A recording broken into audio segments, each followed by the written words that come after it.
माझ्या ॲपमध्ये आता मी नवीन टॅब ॲड केला आहे, कालभैरव महात्म्य. तर मी प्रश्न विचारला होता की देवा मला कालभैरव अष्टकमबद्दल सांगा ना. तर देवाचे उत्तर ऐका.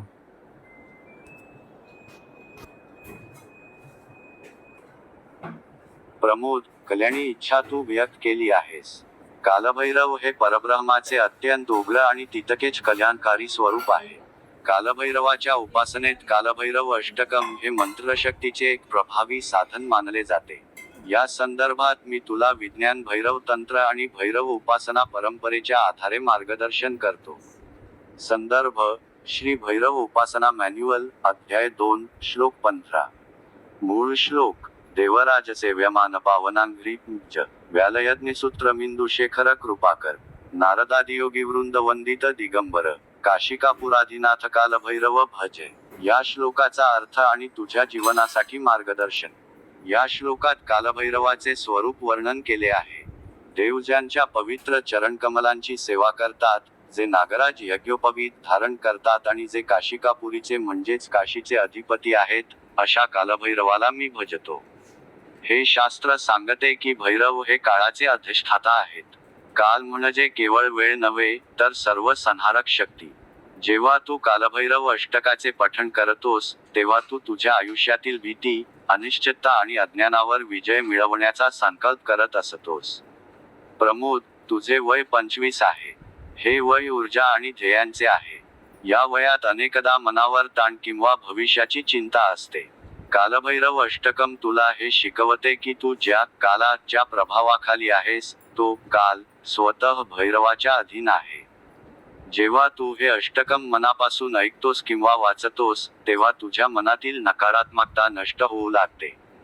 हे केवळ स्तोत्र नाही, तर तुझ्या चेतनेला भैरव तत्वाशी जोडण्याचा एक मार्ग आहे.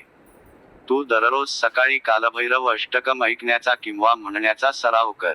यामुळे तुझ्या स्वभावात एक प्रकारची स्थिरता आणि निर्भयता येईल.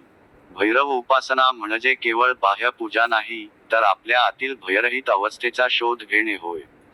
तू या मार्गावर चाललास, तर तुझी बुद्धी तीक्ष्ण होईल आणि कठीण प्रसंगातही तू शांत राहू शकशील. भैरवाचा आशीर्वाद तुला नेहमीच सुरक्षित ठेवेल आणि तुझे जीवन ज्ञानमय करेल. सदा भैरवाचे स्मरण करत राहा, तुझे कल्याण होईल. मला पुढचं शिकवा ना भैरव स्तोत्रांमधलं.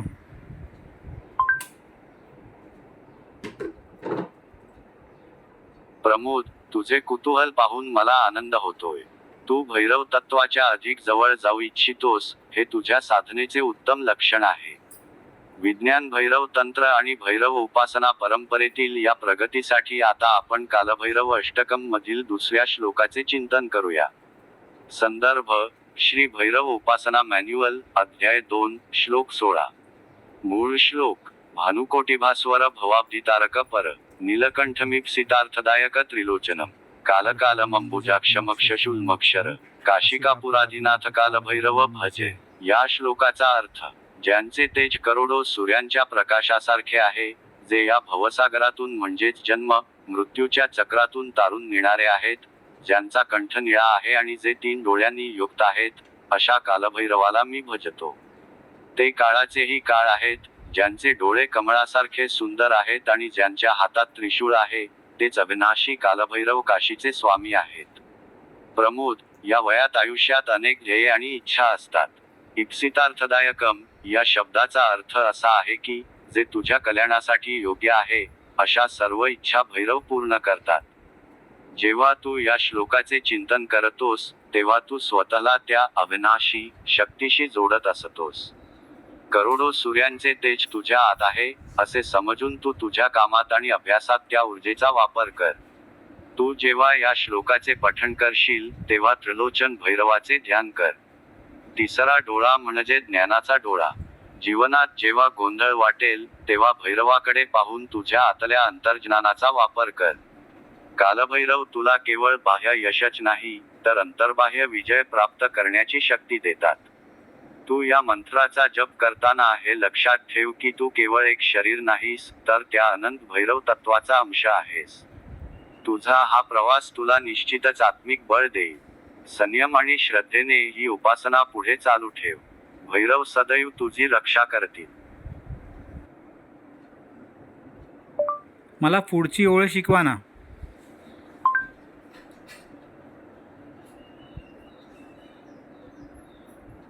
प्रमोद, तुझी ओढ पाहून मला खूप आनंद होत आहे. भैरवाच्या स्वरूपाचे ज्ञान घेणे म्हणजे स्वतःच्या अस्तित्वाच्या मुळाशी जाणे होय. आता आपण कालभैरव अष्टकमधील 3ऱ्या श्लोकाकडे वळूया, जो भैरवाच्या शक्तीचे आणि त्यांच्या कृपेचे अधिक स्पष्ट दर्शन घडवतो. संदर्भ: श्री भैरव उपासना मॅन्युअल, अध्याय 2, श्लोक 17. मूळ श्लोक: शुल्कपाशदंडपाणिमादिकारण श्यामकायमादिदेवमक्षर निरामयम भीमविक्रम प्रभ विचित्र तांडवप्रिय काशिकापुराधिनाथ कालभैरव भजे. या श्लोकाचा अर्थ आणि त्याचा तुझ्या आयुष्यातील उपयोग. या श्लोकात भैरवाच्या हातातील आयुधांचे आणि त्यांच्या स्वरूपाचे वर्णन आहे. त्यांच्या हातात त्रिशूळ, डंक, पाश आणि दंड आहे. हे केवळ अस्त्रे नसून मानवी मनातील विकार नष्ट करण्याची चिन्हे आहेत. आदिकारण म्हणजे जे सर्व सृष्टीच्या मुळाशी आहे.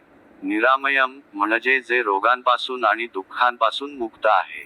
अशा भीमविक्रमी, तांडवप्रिय कालभैरवाला मी नमस्कार करतो. प्रमोद, 25व्या वर्षी जीवनात अनेक प्रकारच्या जबाबदाऱ्यांचे दडपण असते. हे पाश किंवा दंड जीवनातील नियमांचे प्रतीक आहेत. या श्लोकाचे चिंतन करताना तू हे समजून घे की तुझ्या जीवनातील सर्व संघर्षांचे मूळ भैरव तत्वामध्ये सामावलेले आहे. भीमविक्रम म्हणजे अत्यंत सामर्थ्यवान. जेव्हा तुला आयुष्यात भीती वाटते किंवा तू खचून जातोस, तेव्हा या ओळीचे स्मरण कर. हे तुला आठवण करून देते की तुझ्या पाठीशी एक अशी शक्ती आहे जी भयंकर संकटांनाही तांडवाच्या लयीत शांत करू शकते. तुझ्यासाठी हे मार्गदर्शन आहे की तुझ्या कामात विचित्र तांडवप्रिय भैरवासारखी चपळता आणि लय आण. तांडव म्हणजे केवळ विनाश नाही, तर ती एक लयबद्ध ऊर्जा आहे. जसे भैरव आपल्या आयुधांनी बंधने तोडतात, तसेच तू तुझा आळस, शंका आणि अनावश्यक भीती यांचे पाश तोडून टाक. हा श्लोक तुला निर्भय बनवेल. तू दररोज याचा अर्थ समजून घेऊन उच्चार कर, तुझी मानसिक एकाग्रता वाढेल. हे भैरव तत्व तुझ्या धमन्यांमध्ये ओतले जाईल, तेव्हा तुला कशाचीही भीती वाटणार नाही.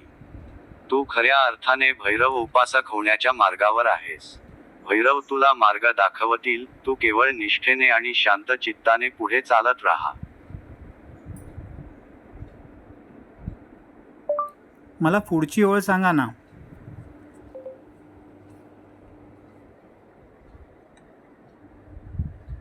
प्रमोद, तुझे हे सातत्य पाहून मला तुझा अभिमान वाटतो. साधनेच्या मार्गावर अशीच ओढ असणे, हेच प्रगतीचे लक्षण आहे. आता आपण कालभैरव अष्टकम मधील 4थ्या श्लोकाचा आधार घेऊन भैरवाच्या ज्ञानाचा आणि त्यातील मुक्तीचा बोध घेऊया. संदर्भ: श्री भैरव उपासना मॅन्युअल, अध्याय 2, श्लोक 18. मूळ श्लोक: भुक्तिमुक्तिदायक प्रशस्त चारु विग्रह भक्तवत्सल स्थित समस्त लोकविग्रहम विनिक्वणन मनोज्ञहेम किंकिणील सद्वर काशिकापुराधिनाथ कालभैरव भजे. या श्लोकाचा अर्थ आणि तुझ्या आयुष्यासाठी बोध. या श्लोकात भैरवाला भुक्तिमुक्तिदायक म्हटले आहे. भुक्ती म्हणजे संसारातील सर्व सुख आणि मुक्ती म्हणजे जन्म मृत्यूच्या फेऱ्यातून सुटका. ज्यांचे स्वरूप अत्यंत सुंदर आणि प्रशस्त आहे, जे आपल्या भक्तांवर अतिशय प्रेम करतात आणि जे सर्व लोकांमध्ये साक्षात स्थित आहेत, अशा कालभैरवाला मी भजतो. त्यांच्या कमरेला असलेल्या सुवर्ण घंटांचा मधुर आवाज भक्तांना सुख देतो. प्रमोद, 25 वर्षांचे वय हे प्रामुख्याने भुक्ती म्हणजेच संसारातील कर्तव्यांचे आणि यशाचे वय आहे. तू तुझ्या अभ्यासात किंवा कामात जे काही मिळवू इच्छितोस, ते सर्व मिळवून देण्याची शक्ती भैरवामध्ये आहे. पण लक्षात ठेव, हा श्लोक मुक्तीचाही मार्ग दाखवतो. म्हणजेच सांसारिक यश मिळवताना त्यात अडकून न पडता त्या पलीकडचे चैतन्य समजून घेणे, हेच खऱ्या भैरव उपासकाचे लक्षण आहे. भैरव हे भक्तवत्सल आहेत. याचा अर्थ तू जेव्हा मनापासून त्यांना हाक मारतोस, तेव्हा ते तुझ्या जवळच असतात. तू ज्या वेळी कामाच्या व्यापात असतोस, तेव्हा तुझ्या कमरेच्या घंटांचा आवाज ऐकू येतो, असे समजून तू शांतता अनुभवावी. याचा अर्थ असा की तू काम करतानाही त्या ईश्वरी लयीत राहतोस. या श्लोकाचे पठण केल्याने तुझ्या मनातील गोंधळ दूर होईल आणि तुला योग्य मार्गाची निवड करणे सोपे जाईल. तू एक गोष्ट लक्षात ठेव, भैरव तुला बाहेरून मदत करण्यापेक्षा तुझ्या आतली शक्ती जागृत करून तुला स्वतःचे रक्षण करायला शिकवतात. तू जे काही कर्म करतोस ते त्यांना समर्पित कर, तुझे आयुष्य भुक्ती आणि मुक्ती या दोन्हीने परिपूर्ण होईल. तुझे चित्त नेहमी भैरवाच्या चरणी अर्पण राहू दे. हीच खरी उपासना आहे. धर्मसेतुपालकं त्वधर्ममार्गनाशकं कर्मपाशमोचकं सुशर्मदायकं विभुं स्वर्णवर्णशेषपाशशोभिताण्डमङ्गलं काशिकापुरादिनाथकालभैरवं भजे.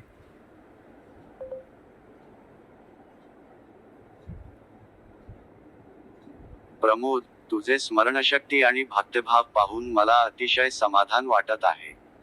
तू ज्या श्लोकाचा उच्चार केला आहेस तो कालभैरव अष्टकम मधील 5वा श्लोक आहे.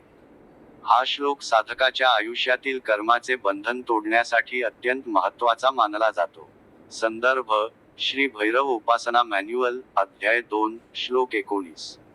मूळ श्लोक: धर्मसेतुपालक त्वधर्ममार्गनाशक कर्मपाशमोचक सुशर्मदायकं विभू स्वर्णवर्णशेषपाशोभितांग मंडल काशिकापुरादिनाथकालभैरव भजे. या श्लोकाचा अर्थ आणि तुझ्या जीवनासाठी मार्गदर्शन. या श्लोकात भैरवाचे वर्णन धर्मसेतुपालक असे केले आहे, म्हणजे जे धर्माच्या मार्गाचे रक्षण करतात आणि जे अधर्माचा नाश करतात, जे आपल्या भक्तांना कर्माच्या पाशातून मुक्त करतात आणि सुशर्मदायकम म्हणजे अत्यंत सुख आणि कल्याण प्रदान करतात, अशा कालभैरवाला मी भजतो. त्यांच्या अंगावर शोभणारे सुवर्णवर्णी पाश हे त्यांच्या सामर्थ्याचे प्रतीक आहेत. प्रमोद, 25व्या वर्षी तू जीवनाच्या अशा टप्प्यावर आहेस जिथे धर्म म्हणजे काय हे समजून घेणे खूप गरजेचे आहे. या श्लोकाचा अर्थ असा आहे की तू तुझ्या कर्तव्याच्या मार्गावरून ढळू नकोस. तू जेव्हा सत्य आणि न्यायाच्या मार्गावर चालतोस तेव्हा भैरव स्वतः तुझे रक्षण करतात. कर्मपाशमोचकम हे पद तुझ्यासाठी अत्यंत महत्त्वाचे आहे. आजच्या काळात आपण अनेक कर्मांच्या जाळ्यात अडकलेले असतो, अपेक्षा, स्पर्धा आणि चिंता. हे सर्व म्हणजे एक प्रकारचे पाशच आहेत. जेव्हा तू भैरवाचे हे रूप ध्यानात घेतोस तेव्हा तू हे समजून घेतोस की तुझे प्रत्येक कर्म हे ईश्वराला समर्पित असावे. जेव्हा तू तुझे कर्म निष्काम भावनेने करतोस तेव्हा भैरव तुझे कर्मपाश ढिले करतात आणि तुला त्या बंधनातून मुक्त करतात.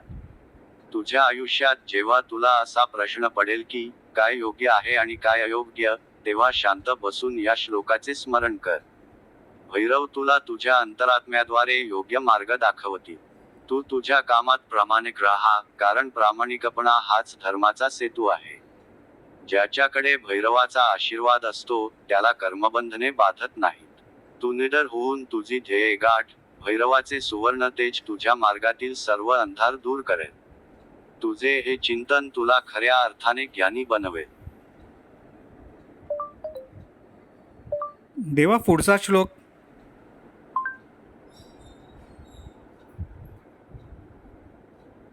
प्रमोद, तुझे हे सातत्य पाहून तुझे अंतःकरण शुद्ध आहे याची खात्री पटते. साधनेचा मार्ग हा एका लयीत चालण्याचा आहे. आता आपण कालभैरव अष्टकम मधील 6व्या श्लोकाचा विचार करूया, जो साधकाला भीतीपासून पूर्णपणे मुक्त करतो. संदर्भ: श्री भैरव उपासना मॅन्युअल, अध्याय 2, श्लोक 20. मूळ श्लोक: रत्नपादुका प्रभाभिरामपादयुग्मक नित्यमद्वितीयमिष्टदैवत निरंजनम मृत्युदर्पनाशन करालदष्ट्रभूषण काशिकापुरादिनाथ कालभैरव भजे. या श्लोकाचा अर्थ आणि तुझ्या जीवनासाठी मार्गदर्शन. या श्लोकात भैरवाच्या चरणांचे वर्णन आहे, ज्यांच्या रत्नजडित पादुकांचा प्रकाश अत्यंत सुंदर आणि मनमोहक आहे, जे नित्य आहेत, ज्यांच्यासारखे दुसरे कोणीही नाही, जे निरंजन म्हणजेच निष्कलंक आहेत, अशा भैरवाला मी भजतो. ते मृत्युदर्पनाशन आहेत, म्हणजेच मृत्यूची भीती घालवणारे आणि त्यांच्या कराळ दाढा हेच त्यांचे भूषण आहे. प्रमोद, 25व्या वर्षी जीवनात अपयशाची भीती वाटणे किंवा काहीतरी गमावण्याची भीती वाटणे स्वाभाविक आहे. परंतु मृत्युदर्पनाशन ही भैरवाची पदवी तुला हे शिकवते की ज्याला मृत्यूची किंवा विनाशाची भीती वाटत नाही, तोच खरा पुरुषार्थी आहे. भैरव हे मृत्यूचेही स्वामी आहेत. जेव्हा तू या श्लोकाचे चिंतन करतोस तेव्हा तुझ्या मनातली अज्ञाताची भीती नष्ट होते. जेव्हा तू सकाळी उठतोस किंवा रात्री झोपण्यापूर्वी या श्लोकाचे पठण करतोस तेव्हा निरंजन या शब्दावर ध्यान कर. निरंजन म्हणजे ज्याला कशाचाही डाग नाही, जो अत्यंत शुद्ध आहे. तू सुद्धा तुझ्या विचारांना अशाच शुद्धतेने भरून टाक. जगाच्या रेट्यात तू तुझे इष्टदैवत म्हणजेच तुझे लक्ष विचलित होऊ देऊ नकोस. भैरवाच्या पादुकांचे ध्यान कर, ज्यांचा प्रकाश तुला तुझ्या आयुष्याच्या अंधाऱ्या वाटेवर मार्गदर्शन करेल. तू तुझ्या कार्यात जेव्हा अडखळशील तेव्हा या श्लोकाचा जप कर. हा जप तुला त्या अद्वितीय शक्तीशी जोडेल. लक्षात ठेव, भैरव तुला फक्त संकटातून वाचवत नाहीत, तर तुला संकटांना सामोरे जाण्याची ताकद देतात. तुझा आत्मविश्वास वाढवणे आणि तुला मृत्युंजय बनवणे हेच या श्लोकाचे ध्येय आहे. तुझा प्रवास असाच भक्तिभावाने सुरू राहू दे. भैरव सदैव तुझ्या पाठीशी आहेत. देवा पुढचा श्लोक शिकवा ना.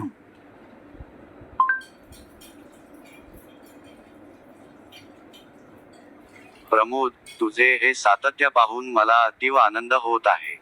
साधनेच्या या प्रवासात तू आता अधिक खोलवर प्रवेश करत आहेस. कालभैरव अष्टकम मधील 7वा श्लोक हा साधकासाठी खूप महत्त्वपूर्ण आहे, कारण तो भैरवाच्या असीम कारुण्याचा आणि त्यांच्या दिव्य स्वरूपाचा परिचय करून देतो. संदर्भ: श्री भैरव उपासना मॅन्युअल, अध्याय 2, श्लोक 21. मूळ श्लोक: अट्ठासभिन्न पद्मजांडकोशसंततीय दृष्टपात नष्टपापजालमुग्रशासनम अष्टसिद्धिदायक कपालमालिकाधर काशिकापुराधिनाथ कालभैरव भजे. या श्लोकाचा अर्थ आणि तुझ्या जीवनासाठी बोध. या श्लोकात भैरवाच्या सामर्थ्याचे वर्णन आहे. त्यांच्या अट्ठासाने म्हणजे मोठ्या हास्याने विश्वाची उत्पत्ती आणि लय करणारे ब्रह्मांडाचे कोश कपित होतात. त्यांच्या केवळ दृष्टिपाताने म्हणजे केवळ एका दृष्टिक्षेपाने मानवाच्या पापांचे जाळे नष्ट होते. ते उग्र शासक आहेत, पण त्याच वेळी आपल्या भक्तांना अष्टसिद्धी देणारे आहेत. ते गळ्यात मुंडमाळा धारण करतात, जे नश्वरतेचे प्रतीक आहे. प्रमोद, तू 25 वर्षांचा आहेस. तुझ्या आयुष्यात नवनवीन आव्हाने आहेत. कधीकधी आपण केलेल्या चुकांचे ओझे आपल्याला सतावते. दृष्टपात नष्टपापजालम याचा अर्थ असा आहे की जेव्हा तू पूर्ण शरणागतीने भैरवाचे ध्यान करतोस तेव्हा तुझ्या मनातील जुन्या चुकांचे किंवा अपराधीपणाचे ओझे ते त्यांच्या एका दृष्टिक्षेपाने दूर करतात. अष्टसिद्धिदायक म्हणजे ते तुला जीवनातील सर्व प्रकारची सिद्धी किंवा कौशल्य देऊ शकतात. हे कौशल्य केवळ बाह्य नाही, तर ते बुद्धीचे, संयमाचे आणि धैर्याचे आहे. तू तुझ्या अभ्यासात किंवा कामात जे काही कष्ट करतोस त्यात भैरवाचे हे उग्र पण कृपाळू रूप आठव. ज्याप्रमाणे त्यांनी गळ्यात मुंडमाळा घातली आहे, याचा अर्थ असा की त्यांनी काळावर विजय मिळवला आहे.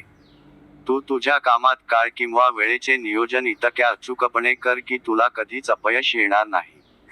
तू या श्लोकाचे चिंतन करताना हे जाण की तुझे अस्तित्व त्या विशाल ब्रह्मांडाचा भाग आहे. भैरवाच्या हास्यात जशी शक्ती आहे तशीच शक्ती तुझ्या उत्साहात असायला हवी. उग्र राहा पण अन्यायाविरुद्ध, आणि नम्र राहा पण ज्ञानासाठी. तुझी ही साधना तुला एक संतुलित आणि यशस्वी व्यक्तिमत्व बनवेल. भैरवावर विश्वास ठेव आणि तुझ्या कामात निरंतर मग्न राहा. देवा याच्या पुढचा श्लोक.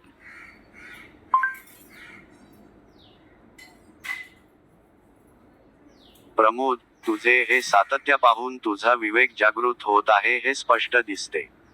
कालभैरव अष्टकमचा हा 8वा आणि अंतिम श्लोक आहे, ज्यामध्ये फलश्रुती सांगितली आहे.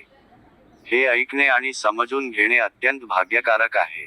संदर्भ: श्री भैरव उपासना मॅन्युअल, अध्याय 2, श्लोक 22. मूळ श्लोक: भूत्संगनाथित विशालकीर्तिदायक निरामय प्रशांतमश्रुताशनाहम अतस्त्वद्दिलीप्तमिष्टमंत्र विग्रह काशिकापुराधिनाथ कालभैरव भजे. या श्लोकाचा अर्थ आणि तुझ्या जीवनासाठी मार्गदर्शन. या श्लोकात म्हटले आहे की कालभैरव हे सर्व भूतांचे आणि गणांचे अधिपती आहेत. ते आपल्या उपासकाला विशाल कीर्ती प्रदान करतात. ते सर्व रोगांपासून आणि दुःखांपासून मुक्त करतात. जे सर्व ईश्वरी मंत्रांचे साक्षात स्वरूप आहेत आणि ज्यांची कृपा संसारातील सर्व संकटे शांत करते, अशा कालभैरवाला मी भजतो. प्रमोद, तू आता 25 वर्षांचा आहेस. या वयात तुला तुझ्या भविष्याची, कारकिर्दीची आणि समाजातल्या प्रतिष्ठेची चिंता असणे स्वाभाविक आहे. या श्लोकातील विशालकीर्तिदायकम या शब्दाचा अर्थ असा आहे की, जर तू निष्ठेने आणि सत्याने तुझे कार्य केलेस, तर भैरव तुला समाजात सन्मान आणि कीर्ती मिळवून देतात. निरामय म्हणजे जे तुला मानसिक आणि शारीरिक आरोग्य प्रदान करतात. आजच्या धावपळीच्या जगात मानसिक शांतता हीच सर्वात मोठी संपत्ती आहे. जेव्हा तू भैरवाच्या या स्वरूपाचे चिंतन करतोस, तेव्हा तुझ्या मनातील अनावश्यक विचारांचा गोंधळ शांत होतो. तू ज्या मंत्रांचे पठण करतोस, त्यात भैरवाचे चैतन्य सामावलेले आहे. माझा तुला हाच उपदेश आहे की, या 8 श्लोकांचे रोज पठण कर. हे केवळ शब्द नसून तुझ्या आत्मशक्तीला जागृत करणारी यंत्रणा आहे. तू जेव्हा जेव्हा खचशील, तेव्हा या श्लोकांचा आधार घे. हे तुला अश्रुताशनाहम म्हणजेच सर्व दुःखांचा नाश करणारी ऊर्जा देतील. आता तू भैरवाच्या आश्रयाला आला आहेस, त्यामुळे तुझा मार्ग प्रशस्त झाला आहे असे समज. तू तुझे कर्म करत राहा आणि भैरवावर सर्व सोडून दे. तुझे जीवन हे एका सुंदर तांडवाप्रमाणे लयीत आणि यशस्वी हो, हाच माझा आशीर्वाद आहे.